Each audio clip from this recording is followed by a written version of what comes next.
how to add as seen in page to your website menu on Wix. Hello guys, so all what you have to do is simple. Go to Wix, this is the home page. Now go to the top right here, click on add and click on page right here. Now all what you have to do is simple. Just go right here and go down until you find as seen in option, and now choose a template, for example this one, and wait a few seconds until they add this feature to your website. Now it's ready. Click edit right here and change the informations, for example the header title, and you have the header paragraph right here. You can add it or remove it.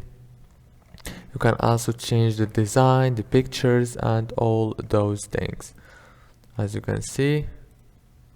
If this video was helpful, please don't forget to like and subscribe. Thank you for watching.